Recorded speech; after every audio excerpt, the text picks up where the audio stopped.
ஜெய் வாராகி, ஜெய் ஜெய் வாராகி. நம்ம டிவியை சப்ஸ்கிரைப் பண்ணுங்க, பெல் பட்டனை அழுத்துங்க. சிவாய் நம. ஜெய் வாராகி, ஜெய் ஜெய் வாராகி. உலகம் முழுவதும் வாழக்கூடிய என் அன்பு பக்தர்களே, என் அன்பு நேயர்களே, பிப்ரவரி மாத ராசி பலன்கள்.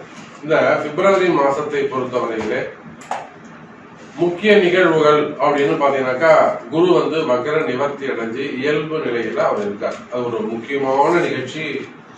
நவகிரகங்கள்ல சுபத்துவம் பெற்ற கிரகம், ரொம்ப முக்கியமான ஒரு கிரகம். அனுகிரகம் செய்யக்கூடிய, அல்லது ராத்திரி 12 மணிக்கு ஆனாலும் சரிதான், கர்த்தால 3 மணிக்கு ஆனாலும் சரிதான், எந்த நேரத்திலும் எந்த காலத்திலும் திருவருளை மட்டுமே தரக்கூடிய அந்த குரு பகவான் நல்ல முறையில இயல்பு நிலைக்கு திரும்பி இருக்கிறார். இது ஒரு ஃபர்ஸ்ட் நல்ல விஷயம். அதே போல இந்த மாசத்துல செவ்வாய் பகவான், காலப்புருஷனுக்கு 1ஆம் அதிபதியாக விளங்கக்கூடிய செவ்வாய் பகவான் உச்சம் பெற்றிருக்கிறார். மகரத்துல அமைந்து செவ்வாய் பகவான் உச்சம் பெற்றிருக்கிறார். இதுவும் ஒரு சிறப்பான விஷயம். பொதுவாகவே மேஷராசி, விருச்சிக ராசி அன்பர்களுக்கெல்லாம் ரொம்ப சிறப்பான விஷயம்.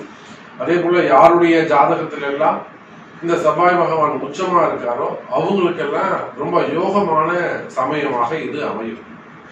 ஒருத்தருடைய ஜாதகத்துல செவ்வாய் ரொம்ப உச்சமா இருக்காரு, அப்ப இது இந்த 45 நாளுக்கு வரக்கூடிய ஒரு 1.5 மாசம் உங்களுக்கு ரொம்ப பொற்காலமாக அமையும். அதே போல யாருடைய ஜாதகத்திலாம் செவ்வாய் நீச்சமா இருக்காங்களோ அவங்க எல்லாருக்குமே கூட ஒரு 50% நன்மைகள் நடைபெறும். செவ்வாய் உச்சம் பெற்றிருக்கிறார்.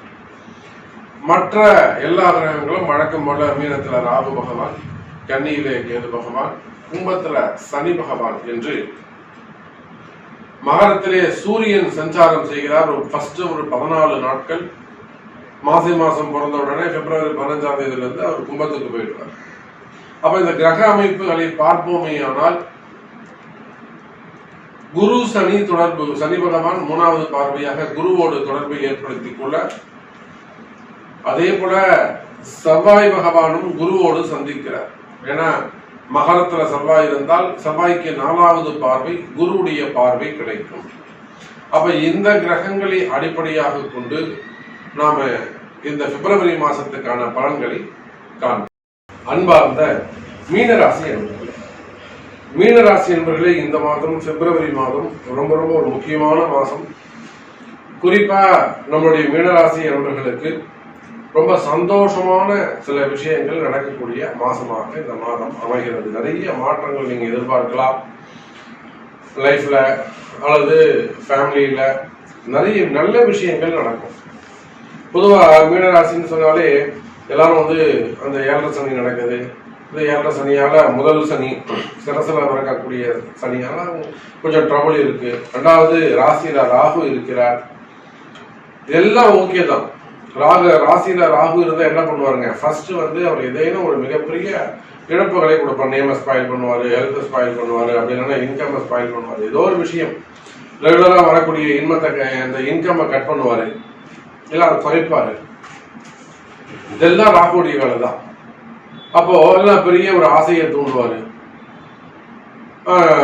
அப்போ இதெல்லாம் ராகுடைய வேலை தான். இப்போ நார்மல் லைஃப்ல இருந்து ஒரு பெரிய லைஃப் நீங்க ஒருத்தர் பிளான் பண்றாங்கன்னா அதுக்கு காரணம் ராகு அப்படின்னு அர்த்தம். அப்போ இந்த மாதிரியான விஷயங்கள் இருந்தாலுமே கூட, கஷ்டங்கள் இருந்தாலுமே கூட, இதையெல்லாம் தாண்டி மீன ராசி அன்பர்களே, உங்களுக்கு இந்த பிப்ரவரி மாசம் ஒரு நல்ல மாசமாக அமைய போகிறது. காரணம் என்னன்னு கேட்டீங்கன்னாக்கா, உங்க ராசிக்கு 9ஆம் அதிபதியாக வரக்கூடியவர் யாரு? செவ்வாய் பகவான். 2, 9 கூடையவர். பொதுவாகவே இந்த மீன லக்னத்திற்கும் துலாம் லக்னத்திற்கும் செவ்வாய் ரொம்ப முழு சுபரா மாறி இருக்கு. காரணம் என்னன்னா, 2க்கும் 9க்கும் உடையவர். ஒன்னு தனஸ்தானம், இன்னொன்னு பாக்கியஸ்தானம். இந்த பாக்கியஸ்தானாதிபதி லாபஸ்தானத்தில் அமைகிறார். இதுதான் இந்த மாசத்தின் சிறப்பு. இந்த ஒரு பாயிண்ட வச்சுதான் நாம இந்த பிப்ரவரி மாத பலன்களையே மீனராசிக்கு சொல்ல போறோம். புரியுதுங்களா? மீனராசிக்கு இந்த பிப்ரவரி மாசம் எப்படி நல்லா இருக்கும், எதை வச்சு நீங்க சொல்றீங்க சாமி அப்படின்னு கேட்டாக்கா, தனாதிபதி பாக்கியாதிபதி 2க்கும் 9க்கும் உடைய செவ்வாய் பகவான் மீனராசிக்கு லாபஸ்தானமான 11வது வீட்டிலே உச்சம் பெற்றிருக்கிறார். அதோடு மட்டுமல்லாது உங்களுடைய ராசிநாதன் என்று சொல்லக்கூடிய குருவை இந்த செவ்வாய் பகவான் 4வது பார்வையாக தொடர்பு கொள்கிறார், இணைவு கொள்கிறார். தொடர்பு, இணைவு, பார்வை, நீங்க என்ன வேணாலும் பேர் வச்சுக்கோங்க. அப்போ இந்த செவ்வாய் குருவுடைய அந்த செவ்வாய் உச்சம் பெற்றதால் முழுமையான பலனை அனுபவிக்கக்கூடிய ஒரு ராசி யாருனாக்கா நம்ம மீனராசி என்பவர்கள்.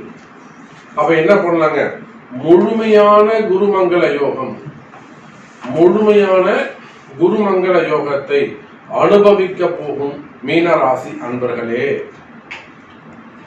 அப்ப மற்றவங்களுக்கு எல்லாம் மீதி 11 ராசிக்கும் விட்டு விட்டாதான் கிடைக்கும். உங்க ராசிநாதனையும் அந்த செவ்வாய் பார்த்துடுறாரு, தொடர்பு கொள்றாரு. அதே சமயத்துல இந்த 2-9 செவ்வாயும் அங்க கனெக்ட் ஆகிறார். அப்ப முழுமையான ஒரு நம்பிக்கையா சொல்லலாம் மீனராசியை நீங்க சார் கம்முனு போங்க, நல்லா இருப்பீங்க, நீங்க மார்ச் மாசம் வந்து பாருங்க அப்படின்னு நாம உங்களை தைரியமா சொல்லி அனுப்பலாம். இல்ல சார் எனக்கு அந்த மாதிரி ஒரு ப்ராப்ளம் இருக்கு, வேலை செய்யற இடத்துல கொஞ்சம் பிரச்சனையா இருக்கு, நீங்க இந்த மாசம் போங்க, மார்ச் 1ஆம் தேதி வந்து என்ன பாருங்க அப்படின்னு ரொம்ப தைரியமா உங்களை சொல்லி அனுப்பலாம். அப்ப பிப்ரவரி மாசத்தை பொறுத்தவரையிலே எல்லா வகையிலும் உங்களுக்கு 7 சனி இருக்கட்டும், லக்னத்துல ராகு இருக்கட்டும், 7ல கேது இருக்கட்டும், எந்த கிரகம் எங்கு வேண்டுமானாலும் இருக்கட்டும், உங்களுடைய கஷ்டங்களும் உங்களுடைய கவலைகளும் காணாமல் போகக்கூடிய மாதமாக இந்த மாதம் அமைகிறது மீன ராசி அன்பர்கள். அப்ப கவலைகள் காணாமல் போகும். மீன ராசிக்கு என்ன பிரச்சனை அப்படின்னு பாத்தீங்கன்னாக்கா, கடன் சுமைகள், கடன் பிரச்சனைகள். ஒண்ணு கடன் சுமை இருக்கும், அப்படி இல்லைன்னா ஹெல்த் இஷ்யூஸ் இருக்கும், உடல்நிலை ஆரோக்கிய குறைவுகள் இருக்கும், அப்படி இல்லைன்னா மனசுல மிகப்பெரிய பயம் இருக்கும். இந்த 3 பாயிண்ட் தான். ஜாப்லாம் ஓரளவுக்கு நார்மலா போகும், தொழில் எல்லாமே கூட, பிசினஸ் எல்லாமே கூட விழுந்து போன அதல பாதாளத்திற்கு போன பிசினஸ கூட ஓரளவுக்கு மீட்டு கொண்டு வந்திருப்பாங்க. அப்படி இல்லைன்னா அதெல்லாம் எல்லாத்தையும் மறந்துட்டு புதுசா ஒரு தொழில் ஆரம்பிச்சிருப்பாங்க. சோ வருமானம்லாம் கூட இந்த மீனராசிக்கு ஓரளவுக்கு சிறப்பானதாகத்தான் இருக்கும். அப்ப எங்க நீங்க கவனமாக இருக்க வேண்டும் என்று சொன்னால், கடன் சுமைகள், கடன் பிரச்சனைகள். அந்த கடன் சுமையில என்ன ப்ராப்ளம் வரும், தேவையில்லாத வம்பு வழக்கு. காரணம் என்னன்னா, ராசிக்கு 7 இருக்கக்கூடிய கேது. அந்த 7 இருக்கக்கூடிய கேது என்ன பண்ணுவாருங்க, சம்பந்தம் இல்லாத வம்பு வழக்குகளை கொண்டு வந்து சேர்ப்பார். நல்லா தெரிஞ்சவங்களா இருப்பாங்க, கூட பழகக்கூடியவங்களா இருப்பாங்க, ஒரு கேஸ் போட்டுருவாங்க, ஒரு வம்பு வழக்கு, அதை வந்து கேஸை வந்து ஃபைல் பண்ணுவாங்க. அல்லது ஒரு புதுமண தம்பதிகள் பேசி தீர்க்க வேண்டிய இடத்த டக்குன்னு அந்த பொண்ணு போய் ஒரு கம்ப்ளைண்ட் கொடுத்துருவோம், அந்த பையன் போய் ஒரு கம்ப்ளைண்ட் கொடுத்துருவோம். அப்ப டிவோர்ஸ் கேஸா மாறும். அப்ப அந்த மாதிரி வம்பு வழக்குகளுக்கான காலம். அப்ப இந்த மாதிரியான தவறுகள் நடக்காம பார்த்துக் கொள்வது சிறப்பு. அதை எப்படி நம்ம ஸ்டாப் பண்ண முடியும் சாமி, கால நேரத்தை எப்படி நம்ம கணிக்க முடியும்னா, அந்த மாதிரி ப்ராப்ளம் ஸ்டார்ட் ஆகுதுன்னு தெரிஞ்சாலே இமிடியேட்டா அந்த ஜாதகன் அல்லது ஜாதகி அவங்களுடைய பர்த் சார்ட்டை எடுத்துன்னு வந்து இதை எப்படி அவாய்ட் பண்ணலாம், இந்த ப்ராப்ளத்தை எப்படி சால்வ் பண்ணலாம் அப்படிங்கிற ஒரு அட்வைஸ் கேட்டுக்கிறது, ஒரு பிறப்பு ஜாதகத்தை கொண்டு தெரிந்து கொள்வது சிறப்பை தரக்கூடியதாக இருக்கும். ஆக அந்த கடன் சுமைகள், கடன் பிரச்சனைகள், காலநேர தோஷத்திலே மீன ராசி என்பவர்கள் எச்சரிக்கை தேவை. அடுத்ததா பயம், மனக்குழப்பம். இந்த சனி சந்திரன் சேர்ந்தாலே அல்லது சனி கேது சேர்ந்தாலும் எக்கச்சக்கமான அந்த குழப்பம் அங்கே ஏற்படும். எதுக்கு மனசு பயப்படுதுன்னே தெரியாது, தேவையில்லாத பயங்கள் எல்லாம் இருக்கும். அது நீங்க உள்நாட்டுல இருந்தாலும், வெளிநாட்டுல இருந்தாலும், வெளிநாட்டுல பிசினஸ் பண்ணாலும், தொழில் பண்ணாலும், கடை வச்சிருந்தாலும், வேலை செஞ்சாலும், அப்ப நீங்க உலகத்துல எந்த மூலையில இருந்தாலும், எங்க இருந்தாலும் மீனராசி என்பதிலே தேவையில்லாத மனசுல ஒரு பயம் ஏற்படும், நிலையான ஒரு குழப்பம் இருந்துகிட்டே இருக்கும். இதை வந்து நிச்சயமா சிவபெருமான் வழிபாடு, சிவ பூஜை, அப்போ எந்த மாதிரியான ஆலயத்தை நீங்க செல்ல வேண்டும் என்பதை அறிந்து தெரிந்து செயல்படுவீர்களேயானால் அந்த மனக்குழப்பம் தீர்வதற்கு உங்களுக்கான உங்க பர்த் சார்ட் பிரகாரம், உங்க ஜாதக பிரகாரம் நீங்க எந்த ஆலயத்தில் வழிபாடு செய்ய வேண்டும் என்று தெரிந்து செய்வீர்களேயானால் அந்த மன பயம் விலகும். ஒரு சிலருக்கு அந்த ஆயுள் பாவம் சம்பந்தப்பட்ட பயமா இருக்கலாம், ஒரு சிலருக்கு வந்து வைப்பு தோஷங்கள், சேவனை தோஷங்கள், நமக்கு யாராவது ஏதாவது செஞ்சுட்டாங்களா, பிளாக் மேஜிக் ஏதாவது இருக்கா, அவங்க செஞ்சுட்டாங்க இவங்க செஞ்சுட்டாங்க, அந்த மாதிரியான பயம் ஒரு சிலருக்கு இருக்கும். ஒரு சில இடங்கள்ல வந்து குடும்பம் சம்பந்தப்பட்ட பிரச்சனை, எங்க வீட்டுக்காரர் இப்படி பண்ணிட்டு வரோம் அப்படி பண்ணிட்டு வரோம், சொல்ற வச்சு கேட்காம இருப்பாரோ, அந்த மாதிரியான பயமா இருக்கும். ஒரு சில இடங்கள்ல பிள்ளைகள் பற்றிய பயங்களாக இருக்கும். அப்போ அந்த பயம் தீர வேண்டுமே ஆனால் நிச்சயமா இந்த பிப்ரவரி மாதம் உங்களுக்கு கை கொடுக்கும். உங்க குலதெய்வ ஆசீர்வாதம் உங்களுக்கு நிச்சயமா இருக்கும். உங்களுடைய பிறப்பு ஜாதகத்தை கொண்டு அதை சரி செய்து கொள்வது சிறப்பு. அப்போ அதுக்கு அடுத்தபடியா பாத்தீங்கன்னாக்கா உத்தியோகம், வேலை வாய்ப்பு. மீன ராசி அன்பர்களே, இந்த மாதம் அதி அற்புதமான மாசம். குறிப்பா வேலை கிடைக்கணுமா, நீங்க எந்த சாமியை போய் பிடிக்கணும், அதுதான் முக்கியம். எந்த தெய்வத்தை நீங்க பிடிக்கணும், அதுதான் ரொம்ப முக்கியம். அப்போ மீன ராசி என்பர்களே, எனக்கு வேலையே இல்லை சாமி, எனக்கு வேலையே இல்லை சாமி, வேலை வந்து எனக்கு வேலை போய் 6 மாசம் ஆகுது, அல்லது இப்பதான் எனக்கு வேலை போச்சு, அந்த கால நேரத்தை நீங்க கவனிச்சுக்கிட்டே இருக்கணும். எனக்கு இப்பதான் சாமி வேலை போச்சு, எனக்கு திரும்ப வேலை கிடைக்குமா, எனக்கு அதே உத்தியோகம் கிடைக்குமா, அதே கம்பெனியில கிடைக்குமா, அல்லது அதே ரேங்க்ல நான் ஒரு நல்ல பொசிஷன்ல இருந்தேன், நல்ல ரேங்க்ல இருந்தேன், எனக்கு அதே மாதிரி திரும்ப அதே மாதிரியான ரேங்க்ல நல்ல பொசிஷன்ல வேலை கிடைக்குமா? இதுதான் நிறைய மீனராசி என்பவருடைய கேள்வியாக அமைந்துள்ளது. இது எல்லாத்துக்கும் மேல எனக்கு கவர்மெண்ட் ஜாப் கிடைக்குமா அப்படிங்கிற கேள்வி ரெண்டாவது, அது செகண்டரி தான். முதல்ல பிழைக்கிறதுக்கான வழி, வேலையே இல்லாம இருக்காங்க, பையனை வேலைக்கே போக மாட்டான் சாமி, வீட்டுக்கார வேலைக்கே போக மாட்டேங்கிறாரு. அப்போ வேலை இல்லாம வேலைக்காக காத்திருக்கக்கூடிய மீன ராசி அன்பர்களே, இந்த மாதம் உங்களுக்கு கட்டாயம் வேலை கிடைக்கும். நல்லா முயற்சி பண்ணுங்க, ட்ரை பண்ணுங்க, சிவபெருமான் வழிபாடு பண்ணுங்க, சனிக்கிழமை எல்லாம் போயிட்டு நவகிரகத்துக்கு தீபம் ஏத்துங்க, நவகிரக வழிபாடு பண்ணுங்க, இரவு பொழுதுல சனிக்கிழமையில இரவு பொழுதுல போய் வழிபாடு செய்யுங்க. நிச்சயமா உங்களுக்கு வேலை வாய்ப்புகள் உருவாகும். அதே போல தொழில் அமைப்புகள் உருவாகும். மீனராசி என்பவர்கள் ஒரு பிசினஸ் ஸ்டார்ட் பண்ணணும்னு காத்திருக்கீங்க, அது நிச்சயமா தை மாசமா இருக்கு, மாசி மாசமா இருக்கு தமிழுக்கு. அப்ப பிசினஸ் ஸ்டார்ட் பண்ணக்கூடிய மாதமாகவும் இந்த மாதம் அமைகிறது. மீனராசி அன்பர்களே, தொழில் அமைப்புகள் சிறப்பாக இருக்கும். பிசினஸை பொறுத்தவரையில நல்ல முறையில இருக்கும். காரணம் 10ஆம் அதிபதி என்று சொல்லக்கூடிய செவ்வாய், ஆமா மீனராசிக்கு 10ஆம் அதிபதி என்று சொல்லக்கூடிய குரு பகவான் ராசிநாதன் உங்க ராசிக்கு 2வது வீட்டுல உட்கார்ந்து இருக்கிறாரு. தொழில் ஸ்தானத்துக்கு கேந்திரம் மீறி இருக்கிறார். பாக்யாதிபதியின் பார்வை இணைவு பெற்றிருக்கிறார்.